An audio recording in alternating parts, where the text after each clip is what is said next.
Hey y'all, it's Danielle from Black Business Boom and Black Owned Nashville. I am here with Sharon Hurt, who is running for Nashville Mayor. So excited to have Sharon join me today. And she's just done some amazing things in the community. So, really excited to learn more about her platform running for mayor. Welcome, Sharon. How are you? Thank you so much. I'm doing very well. Yeah. How are you? I'm fantastic. It's a Great. wonderful day. I get to spend my day speaking to such amazing people. So let's jump on in. I've been sticking to some of the hot topics as I've been talking to folks today. And I think one that's really near and dear to my heart for sure is the issues facing minority business owners in and I would love to learn about any plans or strategies that you would propose to support small businesses in Nashville. So, you know that I have been doing this work of advocating for small minority and women owned businesses for the past 25 years. And so, what I plan to do, I didn't just start doing it. It started when I encouraged Council Member Jerry Maynard and Council Member Lionel Matthews to put a 20% minority mandatory fee in all of minority contracting. Then we were able, once I became a council member, I was able to sponsor legislation for equal business opportunity legislation to make sure that we put more meat into the contracting process that we have with Metro. And since that time, I was able to put a 25% deal onto the stadium. That means that for a $2.1 billion stadium, that's $625 million that will come back to small, minority, and women owned businesses. That equals to $600,000 a day for the next 3 years. Not only that, but I've been very much in communication with Doug Crulin at the airport. And I thought I was being very hard, but he told me that he saw me as a mentor to him, that I was able to convince him to look at the way that they did minority contracting. And since I've been talking to him for the past 3 years, he's gone from 13% minority concessionaires to over 45% minority concessionaires, $50 million in minority contracting to over $300 million. So I'm not telling you what it is that I am going to do. I'm not making those promises. I'm showing you and telling you that I have proven records of having done so, and that will continue because that's who I am. That's what I'm about. I have given almost, 25 years of my life That is to amazing. small minority businesses. And not only that, I created a workforce development program in order to get more people in that 37208 community jobs because small businesses are the ones that hire people. Absolutely. They drive the workforce. Absolutely. That's one of the things that I try to why I try to push the growth of small businesses because the Absolutely. more they grow, the more people they can employ in our neighborhood. And that's the only way we're going to get generational wealth. It's through contracts that this is happening in this city. And now that the stadium is going to be rebuilt, it is opening up the space for the East Bank development. Mm. East Bank development is going to be 10 times more when we talk about building revenue, generating revenue. So that means that we can depend on more opportunities for small, minority, and women owned businesses. And you can be assured that that 25% that went to the stadium is going to also go to that East Bank because we've already set the precedents. And I think that was my biggest concern with the new stadium and with the development of East Bank that we make sure that we get our fair share in that. Absolutely. That was I was insistent on making that happen. And as I said, I've been working for this and building up to this for years, waiting for that opportunity to come. And when I tell you, being on many of these council committees, and being on the council, I see that the money is made through contracts. And when You you know, build I tell a people all the time, Sharon, the importance of us advocating for us to get those contracts or get a good percentage of the contracts, because absolutely, one of those contracts can literally change your life. And it absolutely, can change your life, not just your life, your family's life for absolutely, generations. and create the generational wealth. You know what? I was in Bricktops the other day, and it was a white gentleman that stopped me, and he was the council member Hurt, and I said yes. He said, "I just wanted to thank you for what you've done with the stadium because that will bring people out of poverty." And I said, "It absolutely will." And that's what we have to do. I'm telling people we cannot change the cost of eggs. We cannot change the afford because the cost of living here in Nashville is there. What we can change is how much money that comes to our communities. And we do this by contracting, putting people in positions for them to create their own businesses, make sure that they're getting their fair share in contracts.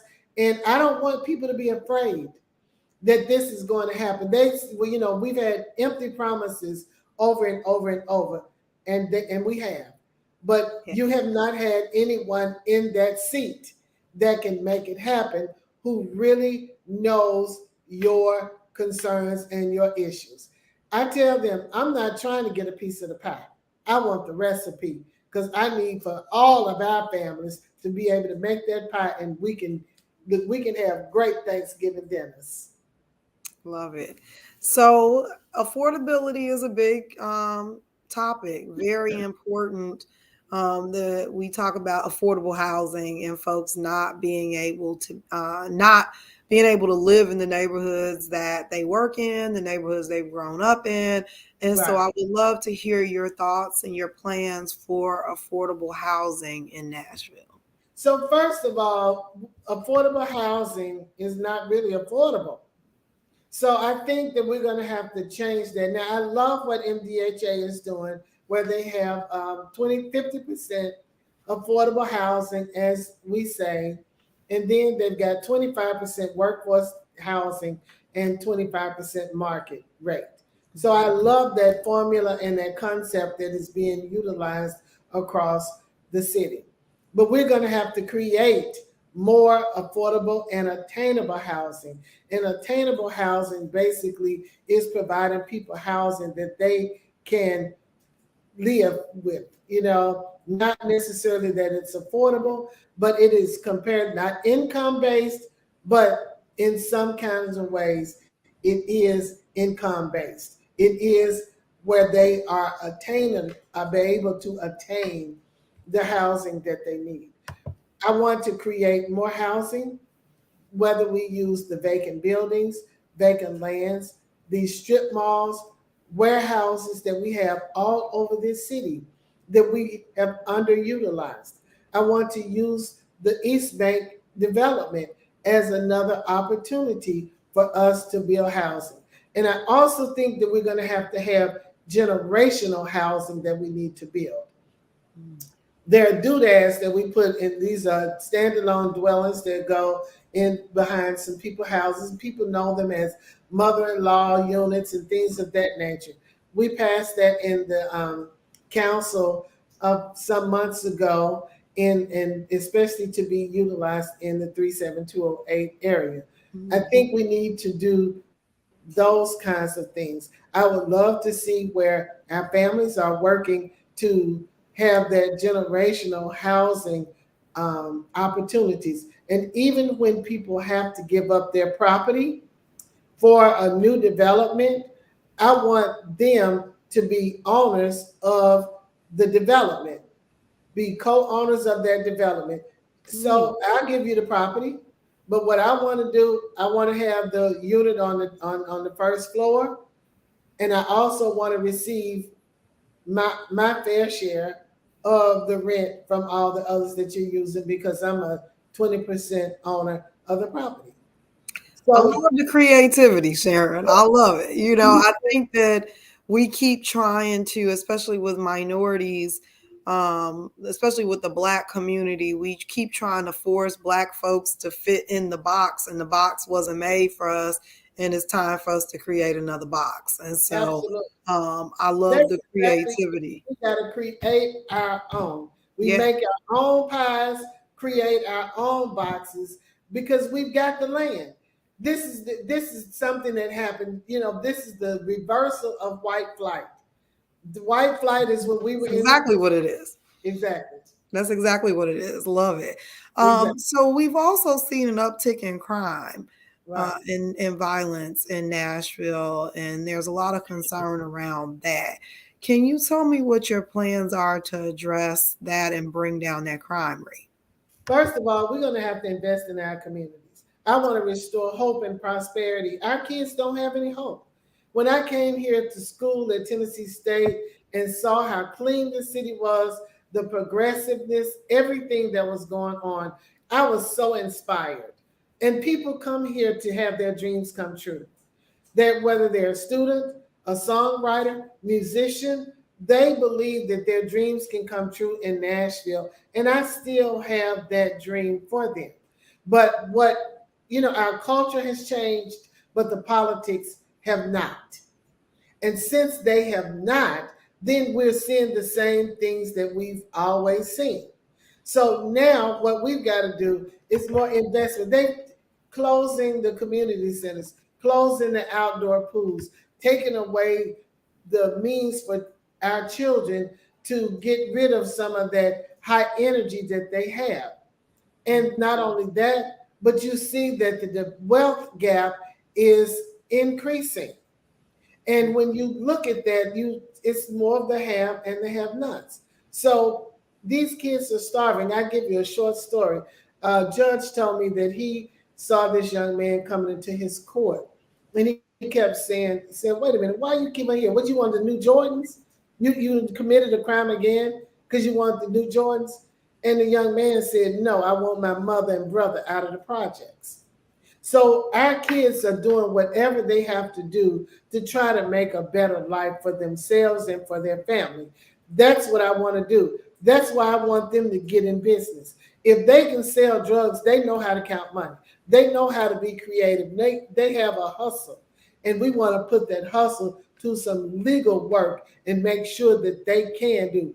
Look at Robert Sherrill, who is over Imperial Cleaning Services. Hmm. The same thing. Went to jail because he got caught up in the drug game. But he's come out and done a marvelous job. We need to recreate that over and over and over again. I think we also have to have community policing, not saying that we don't need the police because we do. And Hmm. I think it has to be both. I think the police got to respect the streets and the streets got to respect the police. I'm not above going and getting the Nation of Islam. I'm not above getting violence interrupters. I'm not above going and getting these black fraternities and saying, listen, I need you all here. So these young men can have someone to look up to. That was one of the reasons why I was really disturbed about Superintendent Sean Joseph being removed from our school system because the school system is lined with young men and women that look like us, Yeah. and to have a man who was there that they could look up to as a role model, as a father figure to help them navigate what they needed. To me, that was a real blow. That's why I went so hard in standing up for him. That's why I go hard in standing up for my people. I worked at Meharry Medical College 20 years. And the motto there is that we serve the underserved. And I realized graduating from Tennessee State, what's the motto? Enter to learn, go forth to serve. So it's in our blood, it's in our DNA. We've been told that that's what we need to do. And we can't say to people if we don't serve them, and we can't lead them if we don't love them. And I got all of that inside of me to be able to do for all people, all Nashvilleians. I know how to navigate and be in the spaces of those that are not a part of the minority race community, as we say it.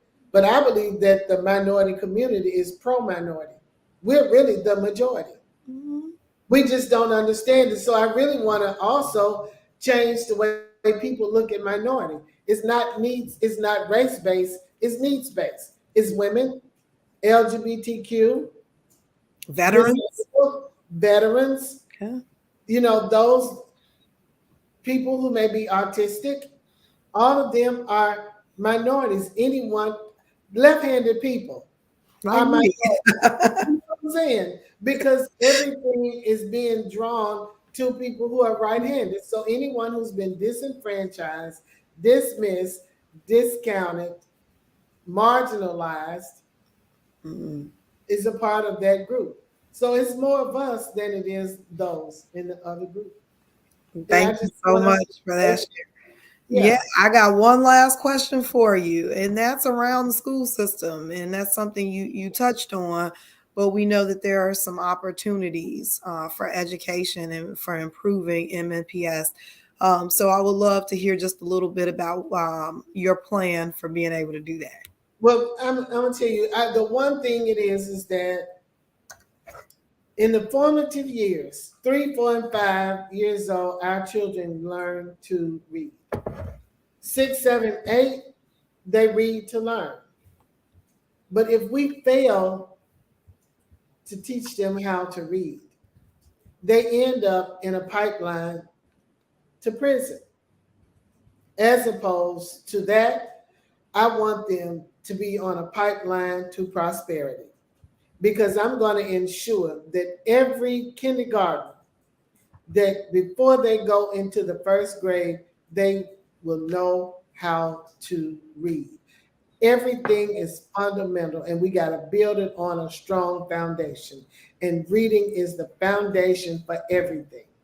I don't care whether you're going to be an English teacher, a doctor, a lawyer, you have to be able to read.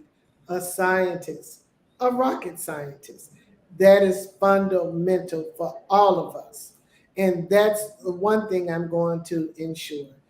And that's a reading initiative that I do plan to have. And of course, I'm a strong advocate of early childhood education and want to see that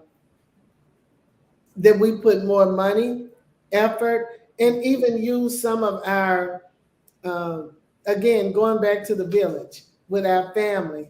You know how the family, the auntie took care of all of the kids, like my sister has helped raise my brother's children, his grandchildren. She's helped me with my children, and now she's coming and helping with my grandchildren, and so forth and so on. Get those people into our childhood education, early childhood uh, venues, and make sure in those schools that they are helping to train our kids. It gives them a longer life, and as we know, people are living longer. The social services department says that 1 in 4 people will live to be 100 years old.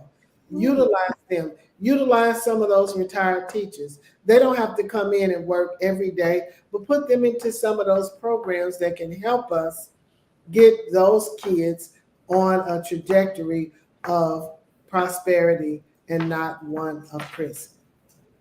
I love it. Love the pipeline of prosperity for sure. Absolutely, we've got to do it. And my whole thing is that we've got to create our generational wealth. When they brought the interstate in and took half out our businesses and our homes, that stopped the generational wealth that we had in that North Nashville community. So we had to start and build all over again. So now this is our time. And if we are able to do it with someone who understands those issues in City Hall, just think about the things that I have done with no money and very little resources. If I'm in the mayor's office with money, resources, human resources to actually get these things done, just imagine how we can change this city. And look, nothing changes if nothing changes, and I am the change that this city needs. Thank And you we so much, Sharon.